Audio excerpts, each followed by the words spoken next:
روزہ جسم کی فالتو چیزوں کو جلاتا ہے، روزہ ایک قوت پیدا کرتا ہے ایمانی شیطان کے خلاف۔ وہ کیسے پیدا کرتا ہے شیطان کے خلاف؟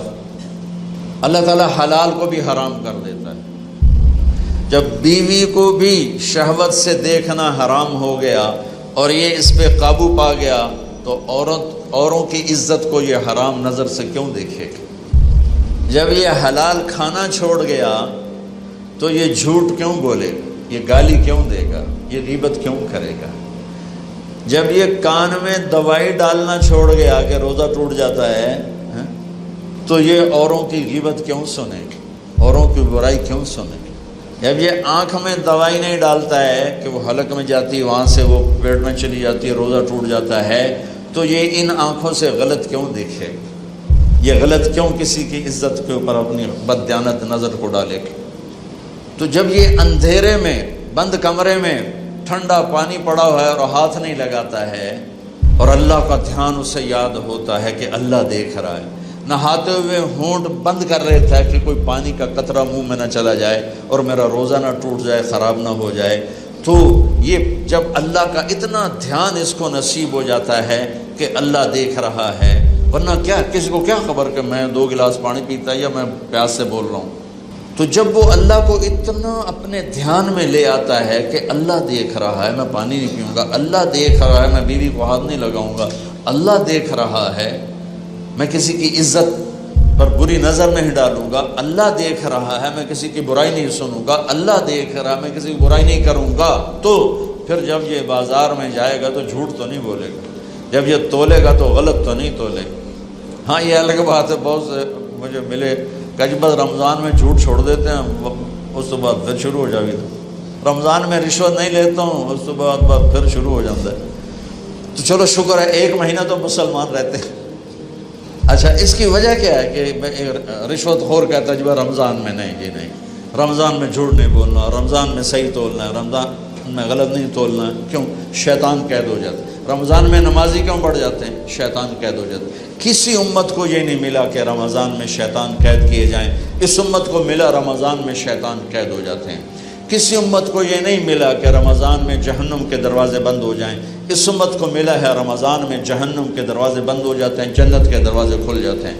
کسی امت کو یہ نہیں ملا کہ ان کے لیے ہر مخلوق دعا کرے، رمضان کے مہینے میں اس امت کو یہ ملا ہے کہ ان کے روزہ رکھنے والوں کے لیے چونٹیاں بھی دعا کرتی ہیں، پرندے بھی دعا کرتے ہیں، مچھلیاں بھی دعا کرتی ہیں، ہوائیں دعا کرتی ہیں، ہر شے دعا کرتی ہے روزہ رکھنے والے کی۔ اس امت کو ملا۔ کسی امت کو یہ نہیں ملا کہ آخری رات ان کی سب کی بخشش ہو جائے، اس امت کو ملا ہے کہ رمضان کی آخری رات سب کی بخشش ہو جاتی۔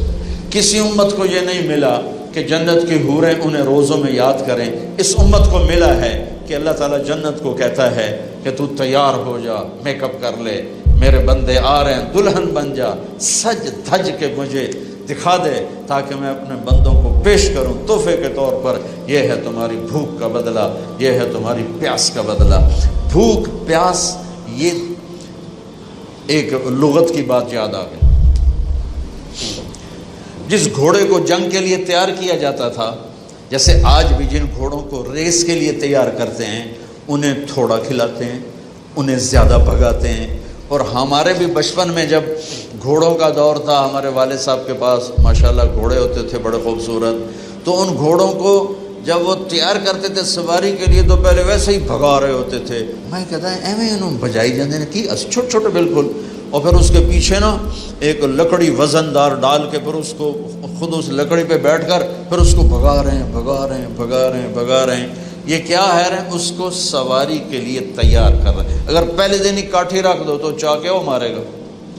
تو جس گھوڑے کو جنگ کے لیے تیار کر دیا گیا ہو، یا آج کے دور میں سمجھ لو جس گھوڑے کو ریس کے لیے تیار کر دیا گیا ہو کہ یہ ریس کے لیے تیار ہے، اس کو کہتے ہیں خیل صائم، فرس صائم، روزے دار گھوڑا۔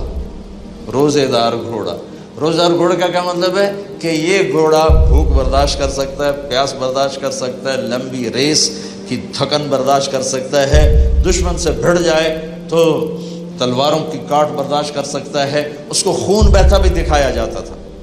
گھوڑے کو خون بہتا دکھایا جاتا، زخم لگا کے عوروں کو، جانوروں کو زخم لگا کے دکھایا جاتا تھا کہ اس کی آنکھ زخم دیکھے، خون دیکھے۔ تو یہ روزہ ہمیں جنگ کے لیے تیار کرتا ہے۔ کون سی جنگ؟ شیطان کے خلاف۔